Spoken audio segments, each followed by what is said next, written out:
السلام علیکم ورحمۃ اللہ وبرکاتہ۔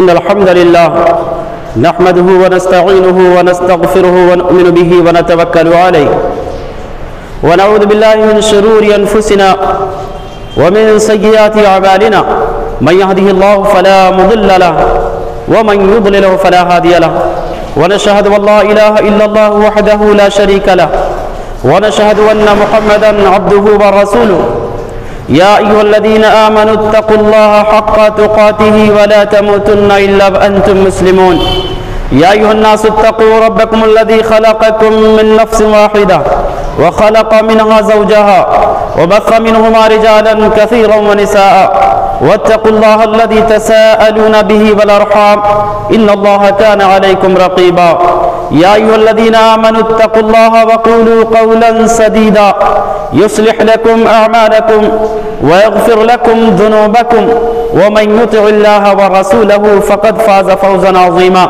أما بعد فإن خير الحديث كتاب الله وخير الهدي هدي محمد صلى الله عليه وسلم وشر الأمور محدثاتها وكل محدثة بدعة وكل بدعة ضلالة وكل ضلالة في النار فأعوذ بالله السميع العليم من الشيطان الرجيم من همزه ونفخه ونفسه أولئك الذين هداهم الله فبهداه مقتده رب اشرح لي صدري ويسر لي أمري واحلل عقدة من لساني يفقه قولي ربي زدني علما سبحانك لا علم لنا إلا ما علمتنا إنك أنت العليم الحكيم۔ تمام قسم کی تعریفات، بڑائی و کبریائی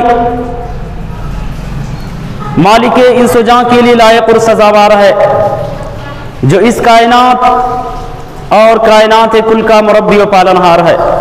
بعدہ لاکھاں کروڑاں درود و سلام ہو اللہ کے تمام نبی و رسول پر، خصوصیت کے ساتھ اللہ کے آخری نبی مدنی کریم جناب محمد رسول اللہ صلی اللہ علیہ وسلم پر۔ حضرات گرامی، آج کے اس موقع مبارکہ میں ایک نہایت ہی اہم موضوع لے کر کے میں آپ کی خدمت میں حاضر ہوا ہوں، اور موضوع ہے سیرت محمدی صلی اللہ علیہ وسلم۔ ایسے شخصیت کی سیرت، ایسی شخصیت کا کردار لے کر کے میں آپ کی خدمت میں حاضر ہوا ہوں، جنہوں نے اپنے لہو کا ایک ایک قطرہ انسانیت کو سنبھالنے کے لیے، اسلام کی نشر و اشاعت کے لیے قربان کر دیا۔ جس کردار کا جاننا، جس سیرت سے واقفیت رکھنا، یہ ہم تمام مسلمانوں کی ذمہ داری ہے، جس کے بغیر ہمارا ایمان نامکمل ہے۔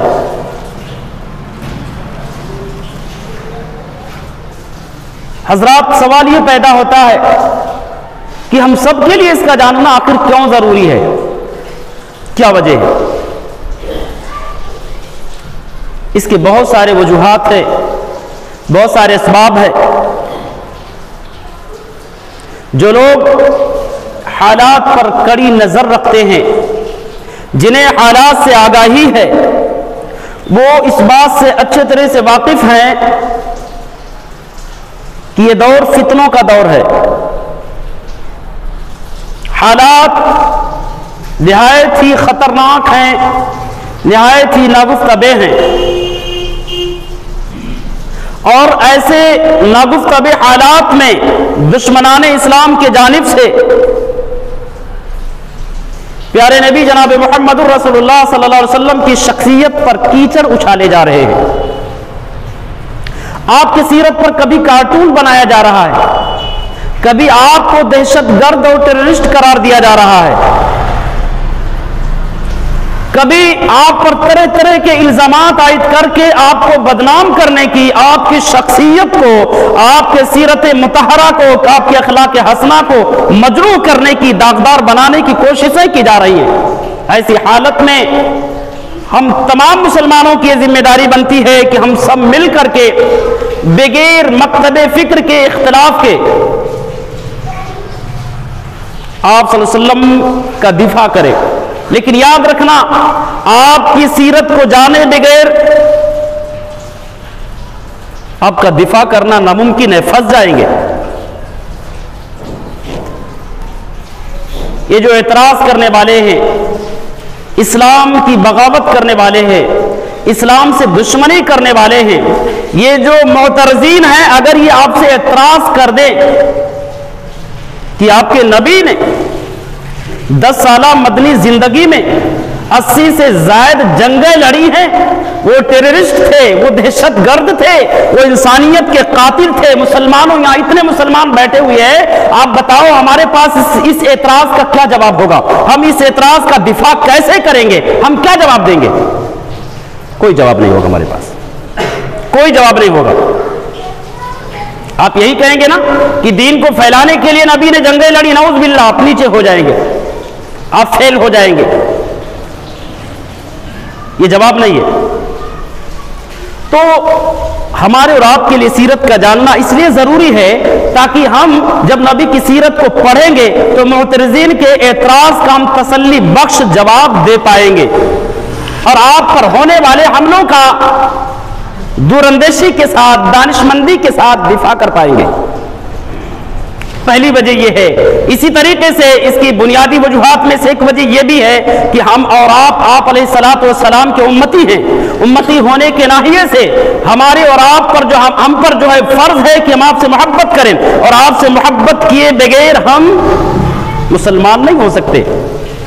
لیکن آپ سے محبت، آپ کے سیرت سے واقفیت کے بغیر ناممکن ہے۔ یاد رکھنا، جو نبی کو جتنا جانے گا اتنا ہی محبت کرے گا۔ جس کو نبی سے جس قدر واقفیت ہوگی اسی قدر اس کو نبی سے محبت ہوگی۔ جو جتنا زیادہ نبی سے واقف ہوگا اس کی محبت بھی اتنی زیادہ نبی سے ہوگی، اس کی محبت بھی اتنی زیادہ سچی اور پاکیزہ ہوگی۔ لہذا نبی کو جانے بغیر نبی سے محبت کرنا ناممکن ہے۔ آپ مجھے جانتے ہی نہیں، محبت کیا کریں گے؟ کیا محبت کریں گے؟ لہذا امتی ہونے کے ناطے آپ سے محبت کرنا ہم تمام مسلمانوں پر فرض ہے، اور محبت اسی صورت میں ممکن ہے جب ہم اور آپ صلی اللہ علیہ وسلم کے سیرت سے واقف ہوں گے، آپ کو جانیں گے۔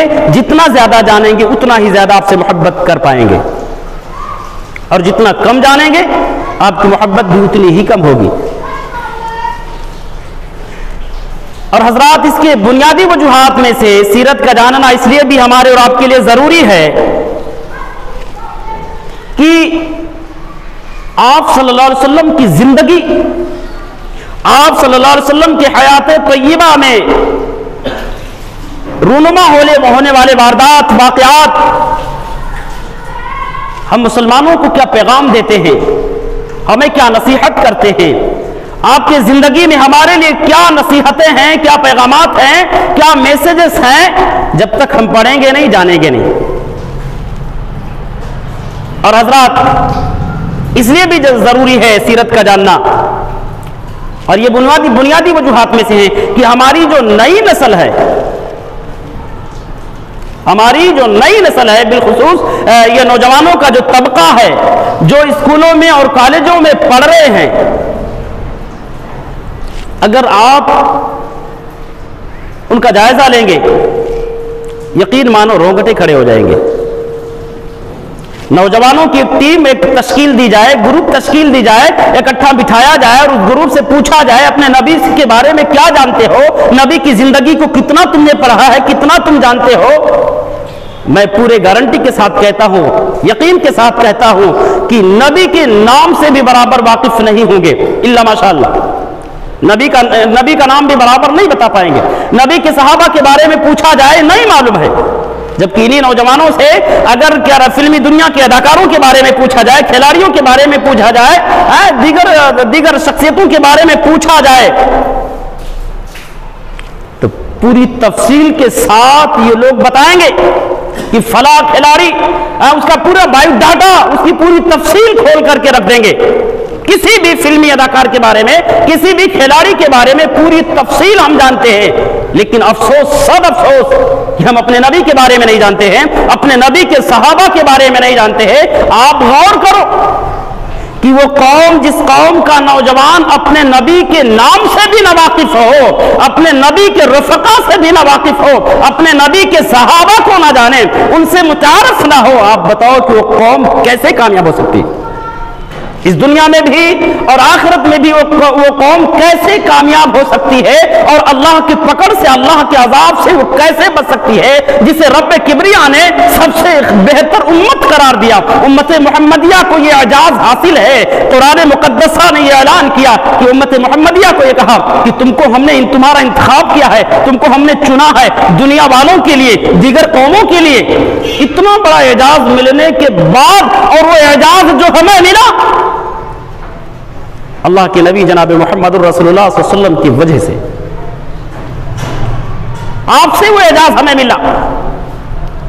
اس اعزاز کے آپ بنیاد ہیں، لیکن بنیاد سے ہم واقف نہیں ہیں، کیسے کامیاب ہو سکتے؟ اور حضرات، سیرت کا جاننا ہمارے اور آپ کے لیے اس لیے بھی ضروری ہے کہ عملی زندگی میں ہمیں اور آپ کو آئیڈیل کی ضرورت ہے۔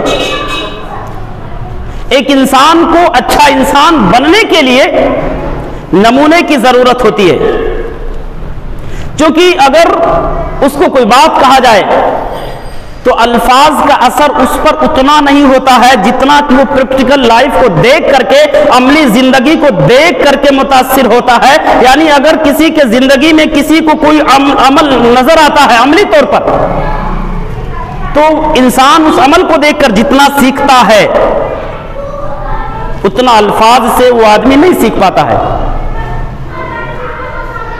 اور آپ کو معلوم ہے کہ ہمارے لیے بطور نمونہ، بطور آئیڈیل، نبی کے سیرت سے بہتر کسی کی سیرت نہیں ہو سکتی۔ لیکن جب جانیں گے نہیں تو نمونہ سمجھیں گے کیسے؟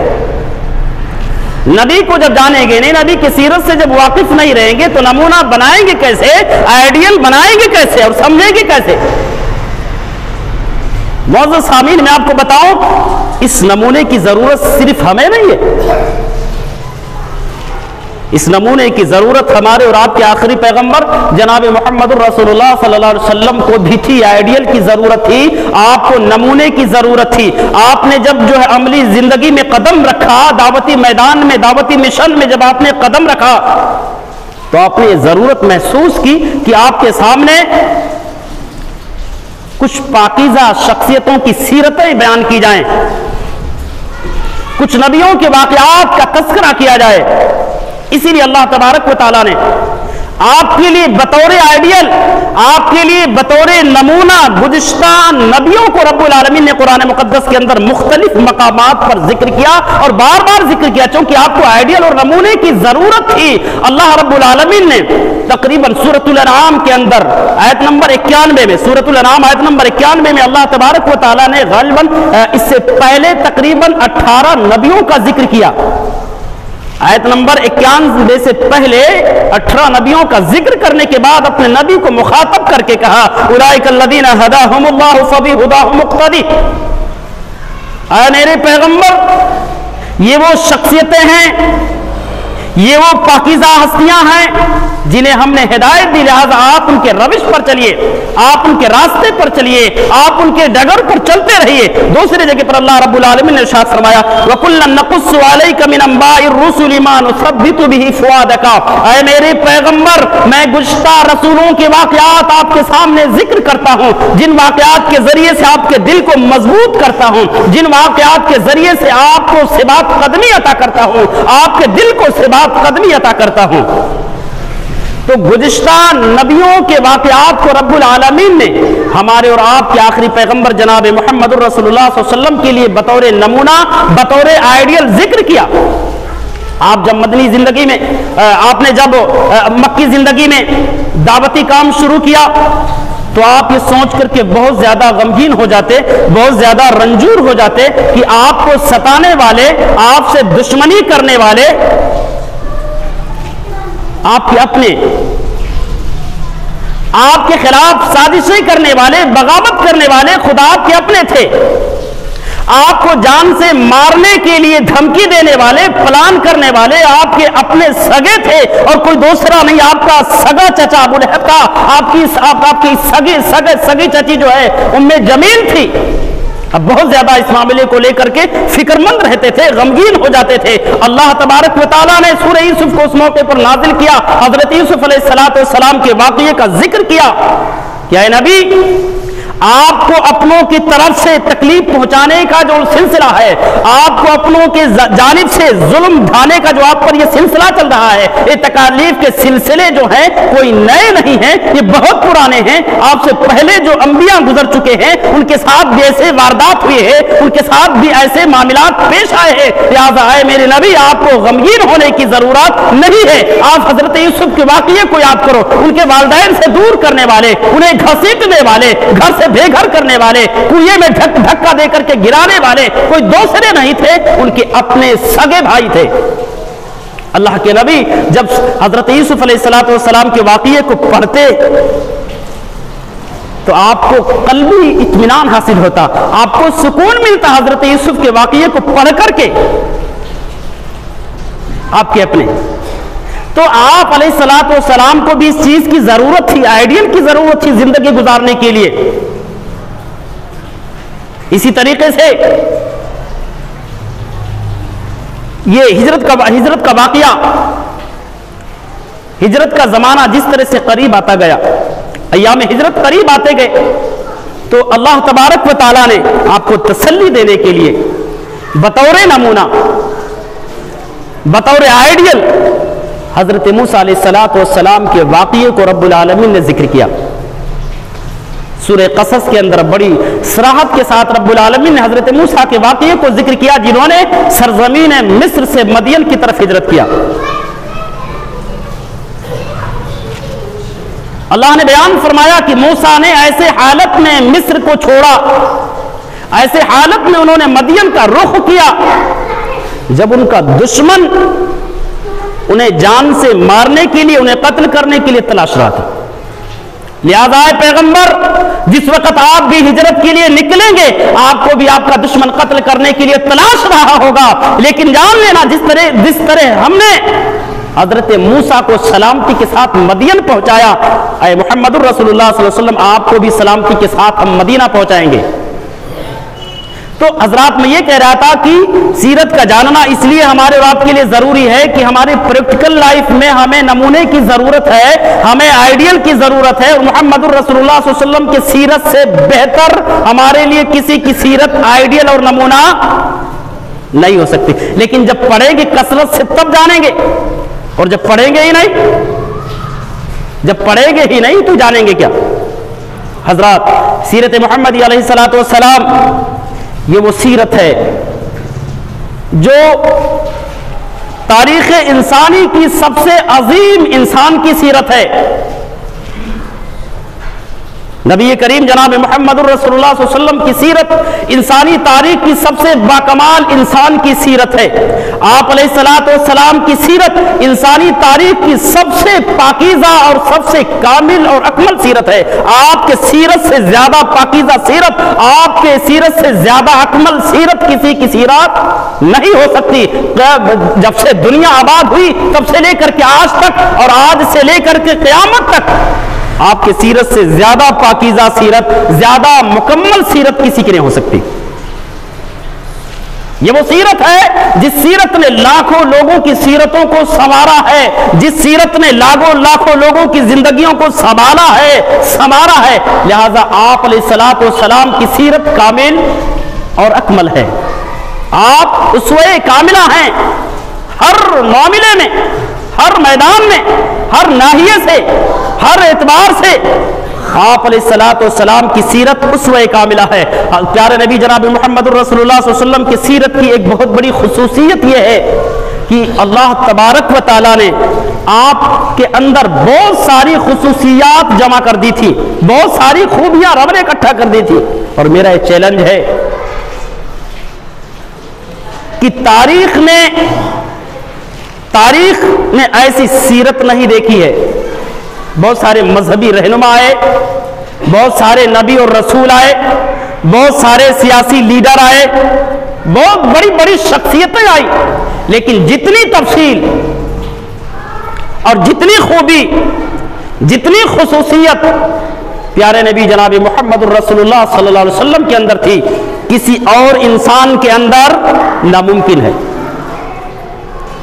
جتنی تفاصیل آپ کے زندگی پر ہم اور آپ فراہم کر سکتے ہیں، جتنی کتابیں آپ کی سیرت پر لکھی گئی ہیں، جتنی تصانیف آپ کے سیرت پر لکھی گئی ہیں، کسی اور انسان کے سیرت پر اتنی تفاصیل، اتنی تصانیف، اتنی کتابیں ناممکن ہیں۔ پیدائش سے لے کر کے وفات تک آپ کے زندگی کا ایک ایک پل، آپ کے زندگی کا ایک ایک لمحہ، آپ کے زندگی کا ایک ایک منٹ، ایک ایک سیکنڈ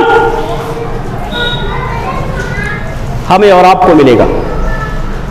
کسی اور انسان کو اتنی تفصیل کے ساتھ نہیں پا سکتے۔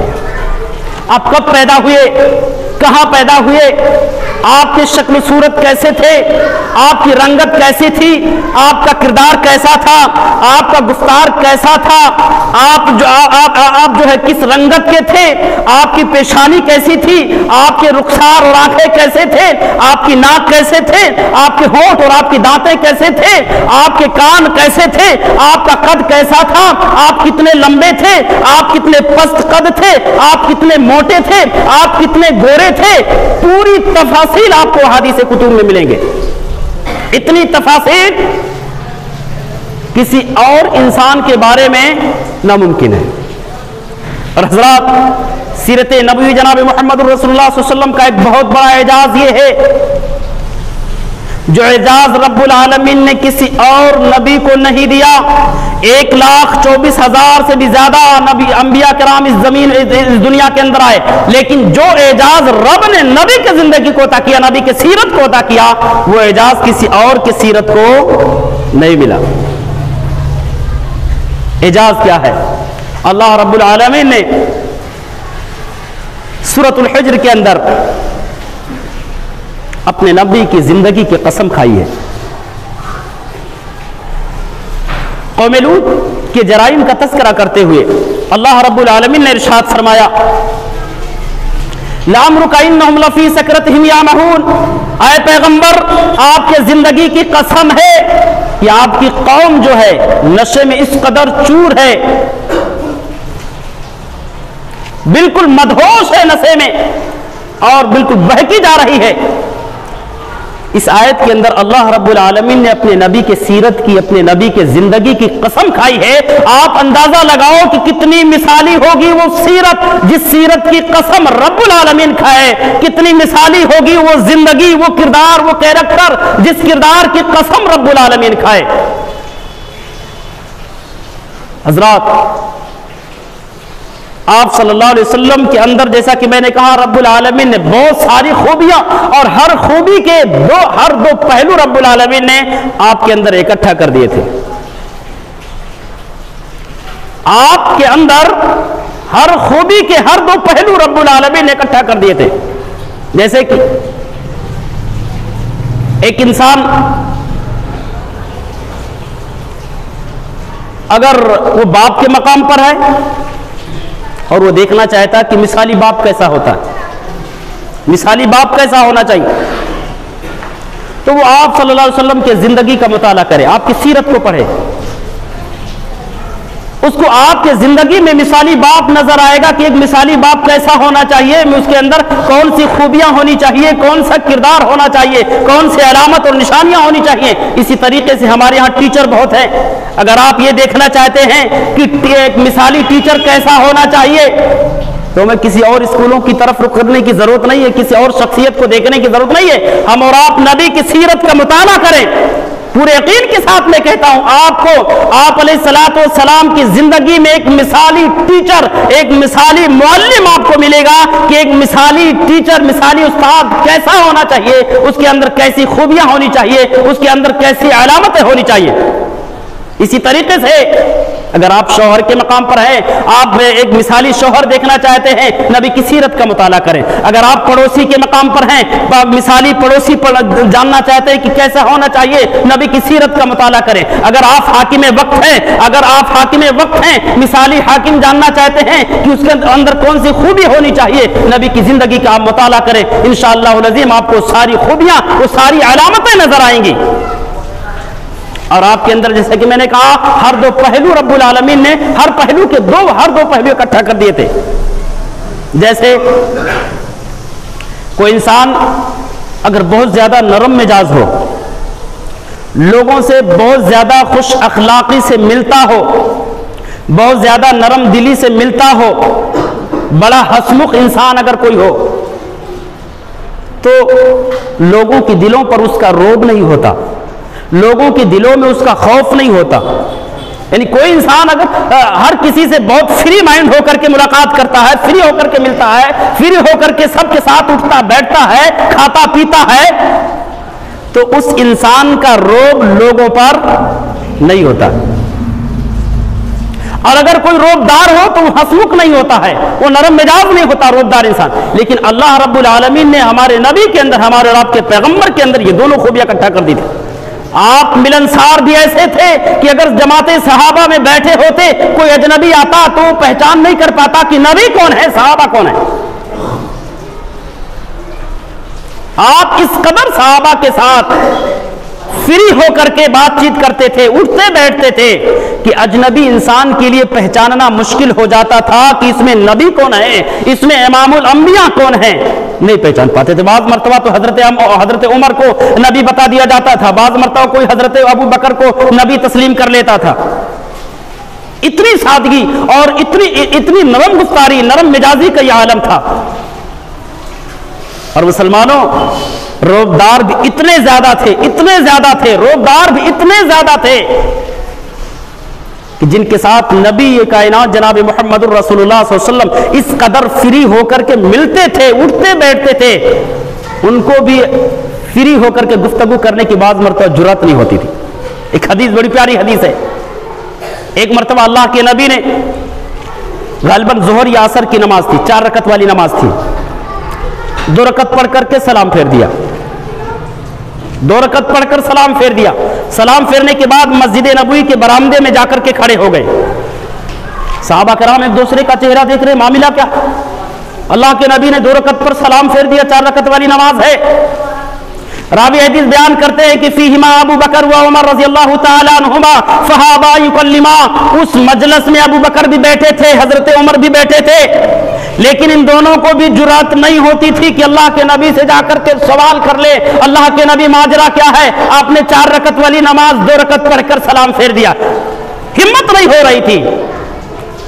اسی مجلس میں ایک صحابی جن کا لقب تھا ذوالیدین، اللہ کے نبی بہت مذاق کیا کرتے تھے، نبی کی بڑی خدمت کیا کرتے تھے، ذوالیدین کہہ کر کے اللہ کے نبی ان کو پکارا کرتے تھے۔ صحابہ کرام نے کہا اس موقع پر ذوالیدین ہی جرات کر سکتے ہیں نبی سے سوال کرنے کی۔ مشورہ دیا گیا انہیں۔ صحابی رسول حضرت ذوالیدین رضی اللہ تعالیٰ عنہ اللہ کے نبی کے پاس آئے، کہنے لگے اللہ کے نبی اقصرت الصلاۃ ام نسیتا، اللہ کے نبی یہ بتاؤ کوئی آسمان سے نیا حکم نازل ہوا ہے؟ کوئی نیا حکم نازل ہوا ہے کیا؟ اللہ کے نبی کہہ رہے نہیں، کوئی نیا حکم نازل نہیں ہوا۔ صحابی رسول کہتے ہیں ام نسیتا، یا آپ بھول رہے ہیں کچھ؟ کوئی نیا حکم نازل ہوا جس حکم نے 4 رکعت والی نماز کو 2 رکعت بنا دیا ہے، یا آپ سے کچھ بھول ہوئی ہے؟ ڈائریکٹ نہیں کہہ پا رہے، حالانکہ بہت سارے صحابہ ہیں، سب کو یقین ہے کہ نبی نے 2 ہی رکعت پڑھی ہے، نبی نے 2 ہی رکعت پڑھی ہے، سارے صحابہ نے تصدیق کر کے ذوالیدین کو بھیجا ہے، لیکن پھر بھی ہمت نہیں ہو رہی ہے کہ برجستہ کہہ دے اللہ کے نبی آپ بھول گئے، 2 رکعت پڑھ کر سلام پھیر دیے۔ کہہ رہے ہیں اللہ کے نبی کوئی نیا حکم نازل ہوا ہے کیا؟ اللہ کے نبی نے کہا نہ تو کوئی نیا حکم نازل ہوا ہے اور نہ ہی میں بھولا ہوں۔ یہاں ایک بات میں بتاؤں، وہ لوگ جو نبی کو عالم الغیب کہتے ہیں کہ نبی عالم الغیب تھے، یا نبی سے بھول ہوئی ہے؟ نبی سے بھول ہوئی ہے۔ صحابی رسول کہہ رہے ہیں اللہ کے نبی آپ کوئی نیا حکم نازل ہوا یا آپ بھول گئے ہیں؟ اللہ کے نبی بھولنے کے باوجود بھی کہہ رہے ہیں نہ تو کوئی نیا حکم نازل ہوا ہے اور نہ تو میں بھولا ہوں۔ حالانکہ بھول ہوئی تھی، لیکن اللہ کے نبی کو پتا نہیں تھا کہ میں نے بھول کیا کی ہے۔ اب اگر آپ عالم الغیب ہوتے نا، آپ کو فی الفور پتا چل جاتا کہ میرے صحابی کہنا کیا چاہتے ہیں۔ ذوالدین نے کہا اللہ کے نبی آپ نے 2 رکعت نماز پڑھی ہے۔ اللہ کے نبی صحابہ کی جماعت کے سامنے آئے، سب سے پوچھا، تمام صحابہ نے کہا اللہ کے نبی آپ نے 2 رکعت پر سلام پھیر دی ہے۔ اللہ کے نبی نے جب صحابہ نے تصدیق کیا، قبلہ رخ کھڑے ہو گئے، کھڑے ہونے کے بعد اللہ اکبر کہا، 2 رکعت نماز اور پڑھی، اس کے بعد سجدے سہو کیا، سجدے سہو کرنے کے بعد نبی سلام پھیر دیے۔ اس حدیث سے آپ اندازہ لگا سکتے ہیں کہ اللہ کے نبی روبدار کتنا تھے۔ تو اللہ تبارک و تعالیٰ نے ہمارے اور آپ کے نبی کے اندر ہر خوبیوں کے دونوں پہلو اکٹھا کر دیے تھے جو عام انسان میں ناممکن ہے۔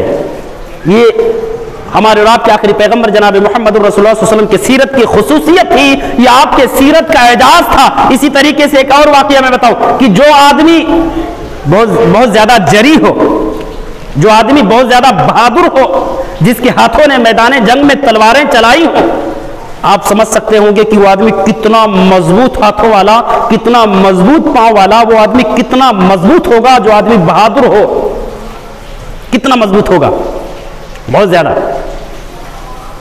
لیکن اللہ تبارک و تعالیٰ نے ہمارے نبی کو جو ہے بہادر بھی بنایا تھا اور بہت ہی زیادہ نرم بھی، ملائم بھی بنایا تھا، ریشم سے بھی زیادہ نرم بنایا تھا۔ بہادری کے چرچا اگر آپ کرتے ہیں، اگر آپ بہادری کو دیکھتے ہیں، غزوہ حنین کا واقعہ آپ دیکھ لیں۔ غزوہ حنین کے موقع پر ایک مرحلہ ایسا بھی آیا، ایک وقت ایسا بھی آیا کہ تمام کے تمام صحابہ کرام رضوان اللہ علیہم اجمعین تھوڑی دیر کے لیے میدان جنگ چھوڑ کر کے بھاگ کھڑے ہوئے۔ اللہ کے نبی اکیلے بفرے ہوئے شیر کی طرح سے تنے تنہا میدان جنگ میں اپنی تلوار کو لہراتے ہوئے یہ شیر پڑھ رہے تھے، انا النبی لا کذب انا ابن عبد المطلب، میں اللہ کا نبی ہوں، سچا نبی ہوں، میں عبد المطلب کا بیٹا ہوں، اس میں کوئی شک نہیں، مانو یا نہ مانو۔ یہ شیر پڑھتے ہوئے اپنی تلوار کو میدان جنگ میں تنے تنہا لہراتے رہے۔ صحابہ کرام نے آپ کی بہادری کو دیکھا، آپ کی دلیری کو دیکھا، آپ کی ہمت کو دیکھا، پھر سے واپس آئے اور مل کر کے جم کر کے دشمنوں سے مقابلہ کیا۔ وہ جنگ جو مسلمان ہار چکے تھے، صحابہ کرام مل کر کے اس ہاری ہوئی جنگ کو پھر سے جیتا۔ یہ تھی آپ کی بہادری۔ حضرت عباس رضی اللہ تعالیٰ آپ کے سگے چچا ہیں، انہوں نے بیان کیا کہ میرے نبی کا یہ عالم تھا کہ جب جنگ بالکل شعلوں کی طرح سے بھڑک رہی ہوتی تھی، اس وقت میرے نبی شیر کی طرح سے، بفرے ہوئے شیر کی طرح سے میدان جنگ میں تنے تنہا دھارتے تھے۔ علی بن ابی طالب رضی اللہ تعالیٰ بیان کرتے ہیں کہ آپ کے بہادری کا یہ عالم تھا کہ جنگوں میں جب مشکل گھڑیاں آتی تھی تو ہم لوگ آپ کے پیچھے چھپ کر کے سکون حاصل کرتے تھے۔ صحابہ کرام کی جماعت آپ کے پیچھے ہو جاتی تھی۔ کبھی کبھی ایسے مشکل وقت بھی آئے، ایسی مشکل گھڑیاں بھی آئی ہیں، یہ تھا آپ کے بہادری کا عالم۔ لیکن نرم اس قدر تھے، دونوں پہلو اللہ تعالیٰ نے اپنے نبی میں جمع کر دیا تھا۔ یہ ہمارے اور آپ کے آخری پیغمبر کی سیرت کی خصوصیت تھی، یہ آپ کی سیرت کا اعجاز ہے۔ دونوں پہلو نرم بھی اتنے کہ خادم رسول انس بن مالک رضی اللہ تعالیٰ بیان کرتے ہیں، واللہ ما مسست دیباجا ولا حریرا الین من کف رسول اللہ صلی اللہ علیہ وسلم، قسم ہے اللہ کی میں نے دنیا کے اندر نبی کے ہتھیلی سے زیادہ نرم گداز ریشم بھی نہیں دیکھے، میں نے نبی کے ہتھیلی سے زیادہ نرم ریشم کو بھی نہیں دیکھا، یعنی ریشم سے بھی زیادہ نرم ہمارے اور آپ کے آخری پیغمبر جناب محمد رسول اللہ صلی اللہ علیہ وسلم کے جسم مبارک تھے۔ تو حضرات یہ آپ کے سیرت کی خصوصیت تھی۔ بہت ساری خوبی اللہ تبارک و تعالیٰ نے ہمارے اور آپ کے آخری پیغمبر جناب محمد رسول اللہ صلی اللہ علیہ وسلم نے اکٹھا کر دی تھی اللہ تبارک و تعالیٰ نے۔ اور حضرات آپ صلی اللہ علیہ وسلم جس طرح سے دین کے تمام معاملات میں ہمارے اور آپ کے لیے آئیڈیل ہیں، نمونہ ہیں، اسوہ حسنہ ہیں، اسوہ کاملہ ہیں، ایسے جو بشری غلطیاں ہیں، جو انسانی غلطیاں ہیں، اس میں بھی اللہ تبارک و تعالیٰ نے اپنے نبی کو ہمارے اور آپ کے لیے آئیڈیل اور نمونہ بنائے۔ انسانی جو غلطیاں ہوتی ہیں، جیسے ہم انسان ہیں، ہم سے بھول ہوتی ہے، اللہ تبارک و تعالیٰ نے حضرت آدم علیہ السلام کو بارے میں بیان فرمایا جو سب سے پہلے انسان ہے، وَلَقَدْ عَهِدْنَا إِلَىٰ آدَمَ مِن قَبْلُ فَنَسِيَ وَلَمْ نَجِدْ لَهُ عَزْمًا۔ حضرت آدم علیہ السلام کو اللہ نے کہا کہ ہم نے آدم کو سمجھا دیا تھا کہ آدم اس درخت کے قریب نہ جانا، لیکن آدم بھول گئے، کیونکہ انسان ہے۔ تو بھول میں بھی اللہ نے اپنے نبی کو ہمارے اور آپ کے لیے آئیڈل بنایا کہ اگر کبھی بھول ہو جائے تو اس کو کیسے حل کرے. جیسا کہ بھی نماز کے تعلق سے ہم نے بتایا، نماز کے تعلق سے بتایا کہ اللہ کے نبی 4 رکعت والی 2 رکعت پڑھ کر کے سلام پھیر دیے تھے، بھول گئے تھے. جب ہم سے ایسی غلطی ہوگی تو نماز مکمل کیسے کریں گے؟ آج بہت سارے لوگ، بہت سارے مفتی فتویٰ دیتے اگر ایسی بھول ہو گئی سلام پھیر دیا تو نماز پھر سے دہراؤ. نعوذ باللہ، دہرانے کی ضرورت نہیں ہے. اللہ کے نبی کی حیات طیبہ، آپ کی سیرت حسنہ ہمارے اور آپ کے لیے آئیڈیل ہے، نمونہ ہے کہ دنیا کے مسلمانوں اگر کبھی نماز میں ایسی غلطی ہو جائے، بھول جاؤ اور جب یاد آئے تو جو باقی نمازیں بچی ہوئی ہیں جس طریقے سے ہمارے نبی نے نماز کو مکمل کیا ہے ایسے نماز مکمل کرو. نماز دہرانے کی ضرورت نہیں ہے. کبھی جناب بھول جاتے ہیں 3 رکعت ہی پر سلام پھیر دیتے، کبھی 5 رکعت پڑھ ڈالتے، باہر جا کر کے تذکرے ہوتے ہیں، لوگ فتویٰ بازیاں کرتے ہیں، بہت سارے مفتی مل جاتے ہیں کہ جناب سے جا کر بولو کہ نماز کو پھر سے دہرائے. دہرانے کی ضرورت نہیں، دہرانے کی ضرورت نہیں ہے، بلکہ جتنی رکعت چھوٹی ہے اسی کو مکمل کرو، اسی کو ہمیں مکمل کرنا ہے. اللہ کے نبی بھولے نہیں تھے بلکہ اللہ کی جانب سے بھلائے گئے تھے، بھولے نہیں تھے. اللہ نے ہمارے اور آپ کے لیے نمونہ بنانا چاہا، رہتی دنیا تک کے مسلمانوں کے لیے، قیامت تک کے مسلمانوں کے لیے اپنے نبی کو آئیڈیل بنانا چاہا. اس لیے اپنے نبی کو بھلوا کر کے دنیا کے لوگوں کو یہ پیغام دیا کہ جب تم سے غلطی ہو جائے، کبھی بھول جاؤ تو اس طرح سے نماز کو مکمل کر لو. دہرانے کی ضرورت نہیں کہ پھر سے شروع سے دہراؤ. اسی طریقے سے اللہ کے نبی ایک سفر پر تھے، آپ کے ساتھ میں تقریباً سینکڑوں صحابہ تھے. پوری رات چلتے رہے. رات کے آخری حصے میں اللہ کے نبی نے ایک جگہ پر پڑاؤ کیا. حضرت بلال رضی اللہ تعالیٰ عنہ کو حکم دیا، انہیں ذمہ داری دی کہ بلال آپ کی ذمہ داری ہے کہ ہم لوگ تھوڑا آرام کرتے ہیں، فجر کے وقت ہم سب کو جگا دینا. حضرت بلال نے ذمہ داری قبول کر لی، لیکن فجر کے اذان سے تھوڑا پہلے آپ تھوڑا آرام کرنے کے لیے ٹیک لگا لیے. نیند آ گئی اور آپ سو گئے. اس وقت سب سے پہلے نیند کھلی جب سورج بالکل نکل چکا تھا. سورج کی کرنیں، سورج کی روشنی جب صحابہ کرام پر پڑی، سب سے پہلے اللہ کے نبی جناب محمد رسول اللہ صلی اللہ علیہ وسلم کی آنکھیں کھلی. تمام صحابہ کو جگایا، حضرت بلال کو بھی جگایا. حضرت بلال سے کہا، بلال کیا کر دیا تم نے؟ اللہ اکبر، کتنی مثالی قیادت تھی مسلمانوں، ہمارے اور آپ کے آخری نبی کی کتنی مثالی کمانڈری تھی. ایسا دنیا مثال نہیں پیش کر سکتی ہے. ہم اور آپ جب کسی عہدے پر ہوتے ہیں، کسی مزدور سے غلطی ہو جاتی ہے، بہت سارے یہاں سرمایہ دار بھی ہوں گے، مزدوروں سے غلطی ہوتی ہوگی، گالیاں دیتے ہوں گے، انہیں لات اور گھوسے مارتے ہوں گے، نوکری سے انہیں جو ہے بھگا دیتے ہوں گے. لیکن اللہ کے نبی کی زندگی ہمارے اور آپ کے لیے آئیڈیل ہے، نمونہ ہے. آپ بتاؤ کتنی مثالی کمانڈری نبی نے کی. حضرت بلال سے غلطی ہو گئی، حضرت بلال سے چوک ہوا، اس چوک کا نتیجہ یہ نکلا تمام کے تمام صحابہ سوئے ہوئے ہیں، فجر کی نماز چھوٹ چکی ہے. نیند اس وقت کھلی جب سورج بالکل چمک اٹھا ہوتا ہے، یعنی روشن ہو چکا ہوتا ہے. اللہ کے نبی سب کو جگاتے ہیں، کوئی غصہ نہیں، کوئی ناراضگی نہیں، کوئی ڈانٹ ڈپٹ نہیں، بالکل خاموشی کے ساتھ اپنے صحابہ سے کہتے ہیں، میرے صحابہ یہاں سے تھوڑا آگے چلو، ایسا لگ رہا کہ یہاں شیطانوں کا جھمیلا ہے، یہاں سے آگے چلو. تھوڑا اور آگے جاتے ہیں، اللہ کے نبی حکم دیتے ہیں، اذان کہی جاتی ہے، فجر کی اذان کہی جاتی ہے، دن نکل چکا ہے. سنت پڑھتے ہیں، فجر کی نماز جماعت کے ساتھ پڑھتے ہیں. اگر ہم سے بھی ایسی کبھی غلطی ہو جائے، کہیں سفر پر ہوں یا کہیں دوسری جگہ پر ہوں، 2-4 لوگ ہوں، اگر ایسی غلطی ہو جائے کہ سو جائیں، جب نیند کھلے تو نبی کی یہ سیرت یہ ہمیں پیغام دیتی ہے کہ اذان دو اور سنت بھی قضا کر لو، سنت بھی پڑھو. ہم تو جلدی جلدی آتے ہیں، فرض صرف پڑھتے ہیں، سنت کی کوئی فکر ہی نہیں ہوتی.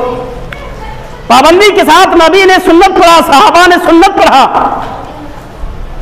اور سنت کے بعد جماعت کھڑی کی، جماعت کے ساتھ فجر کی نماز پڑھی گئی. آپ بتاؤ وہ صحابہ جو جنہیں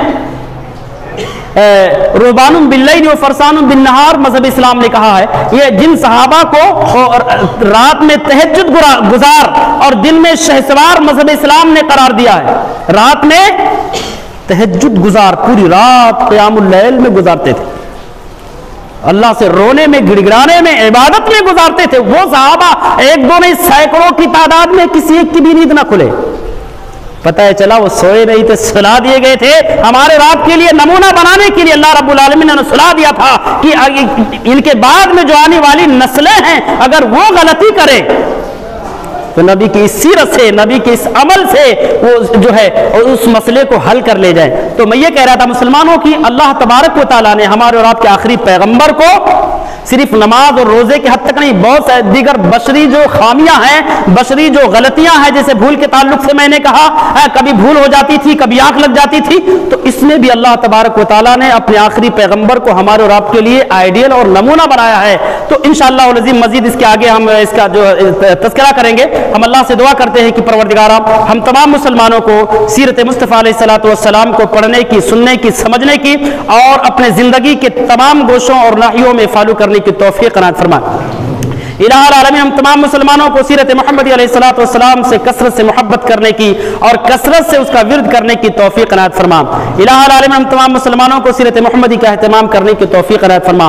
اور جب تک ہم سب کو اس دنیا کے اندر زندہ رکھ، خالص کتاب اللہ سنت رسول اللہ صلی اللہ علیہ وسلم کے مطابق زندہ رکھ، اور جب ہم سب کا خاتمہ ایمان بخیر ہو. آمین. تقبل یا رب العالمین. بارک اللہ لنا ولکم فی القرآن العظیم ونفعني وإياكم بالآيات والذکر الحکیم. تعالی جواد کریم ملک رؤوف رحیم.